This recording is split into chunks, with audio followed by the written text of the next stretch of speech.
পাকিস্তানের প্রাক্তন প্রধানমন্ত্রী ইমরান খান তাকে নিয়ে কিন্তু বিস্ফোরক খবর আসতে শুরু করছে। একটা মেডিকেল রিপোর্ট দেখতে পাচ্ছেন। দাবি করা হচ্ছে এই মেডিকেল রিপোর্টটি অ্যাকচুয়ালি পাকিস্তানের যে আর্মি হসপিটাল আছে তার হেড কোয়ার্টারে পাঠানো হয়েছে, এবং সেই হেড কোয়ার্টারে পাঠানোর পর সেই মেডিকেল রিপোর্ট মিডিয়াতে সামনে চলে এসেছে। এখন দেখুন, এটাকে ভেরিফাই করার তো কোনো জায়গা নেই, কেননা পাকিস্তানের সমস্ত সোশ্যাল মিডিয়া হ্যান্ডেল ধীরে ধীরে ধীরে ধীরে ভারতবর্ষ ব্যান হয়ে গেছে। ওদেরকে কোনো রকম কোনো অ্যাক্সেস দেওয়ার জায়গা নেই, ফলে ওদের কোনো খবর সেইভাবে আসছে না।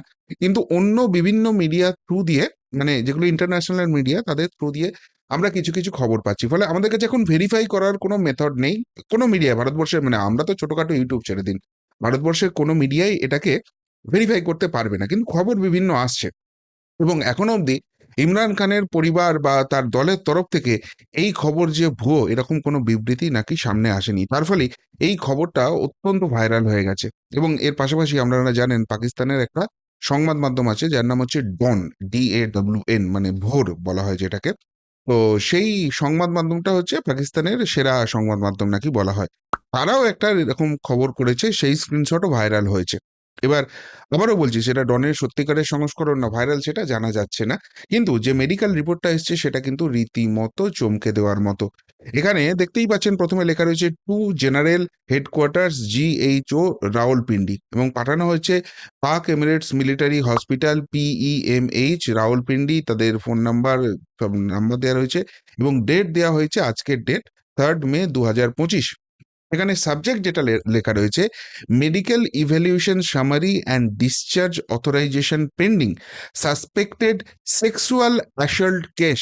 সেক্সুয়াল অ্যাসল্ট, যার যার নামে এই রিপোর্টটা পাঠানো হচ্ছে, তাকে সেক্সুয়াল অ্যাসল্ট করা হয়েছে, এমনই এই রিপোর্টে দাবি করা হয়েছে। এবং পেশেন্ট নেম লেখা রয়েছে ইমরান আহমেদ খান নিয়াজি, যেটা হচ্ছে পাকিস্তানের প্রাক্তন প্রধানমন্ত্রী ইমরান খানের পুরো নাম। কেন ওদের ওই পরিবারের নামটা এইসবগুলো থাকে, সেই দিয়ে পুরো নাম হচ্ছে ইমরান আহমেদ খান নিয়াজি। এবং সেখানে তারপরে যেটা লেখা রয়েছে, physical examination, vital science unstable, hyper tension রয়েছে, আরো কিছু মেডিকেল টার্ম লেখা রয়েছে। তারপর লেখা রয়েছে কমা দিয়ে evidence of recent physical assault, তারপর ব্র্যাকেটে আবার দুটো মেডিকেল টার্ম লেখা রয়েছে। এবার রিটাল এক্সাম, ডিজিজড অ্যানাল, একটা কিছু মানে যেটা লেখা রয়েছে মেডিকেল টার্ম, মানে মুখে কিছু করা হয়েছে। ওই যে বলা হচ্ছে না যে যৌন রকম আক্রমণ করা হয়েছে, সেখানে মুখে করা হয়েছে। মাল্টিপল লিনিয়ার ফিজিওর, পশ্চাৎদেশেও বেশ কিছু, মানে অনেকগুলো করা হয়েছে, সেরকম লেখা রয়েছে। প্যালপেবল পেরি ইলেকট্রিক্যাল মাসেস লেখা রয়েছে, তার ফলে যে ভেতরে যে টিস্যুগুলো হয়, অংশগুলো থাকে, সেইগুলো ক্ষতিগ্রস্ত হয়েছে। এবং সেখানে যে যৌনাঙ্গ ঢোকানো হয়েছে, সেটারও একটা পয়েন্ট দেয়া রয়েছে। এরপরে এর পরের পাতায় যেটা রয়েছে আপনাদের সেটাও দেখাবো, সেটা বলছে ডায়াগনিস। ঠিক আছে, বুঝো এই রিপোর্টটা সেকেন্ড পেজে রয়েছে। এই রিপোর্টটাতে যেটা হচ্ছে, সেখানে lieutenant colonel colonel retired Mohammad Khalid Rafiq Bhat, আর সই রয়েছে, স্ট্যাম্প রয়েছে, এবং সেখানে হয়েছে। তো যাই হোক, সেখানে যেটা মেন জিনিস করা হয়েছে, diagnosis likely causes anal fissures and haemorrhoidal bleeding, মানে দুটো মেডিকেল টার্ম হচ্ছে, যেটা হচ্ছে মুখে যৌনাঙ্গ ঢোকানো এবং পশ্চাৎ দেশ থেকেও রক্তের যে ব্যাপার, সেইটা একটা লাইকলি কজেস হিসেবে লেখা রয়েছে। আদার কজেস, সেখানেও যে কথাগুলো লেখা রয়েছে, পলিপস, কোল্যাটারাল পলিপস, হেন তেন করে যেগুলো লেখা রয়েছে, সেগুলো সবই ওই যৌন সংক্রান্ত ব্যাপার লেখা রয়েছে। কারণ যদি সেই রকম আক্রমণ হয় যেভাবে মহিলাদের উপর ঘটে যে জিনিসগুলো, এক্ষেত্রে কিন্তু পুরুষের সঙ্গে সেই একই জিনিস করেছে। এবং তারপর lab test ordered, HIV 1 and 2, HIV মানে সম্ভাব্য যে এইডস এর ব্যাপার আছে, সেই জায়গাটাকে চেক করার জায়গা রয়েছে। দেন RPR সিফিলিস, মানে আহ, একাধিক যৌন সম্পর্ক হলে যে যৌন রোগটা হয়, সেই রকম সিফিলিস স্ক্রিনিং, সেইটা একটা রয়েছে।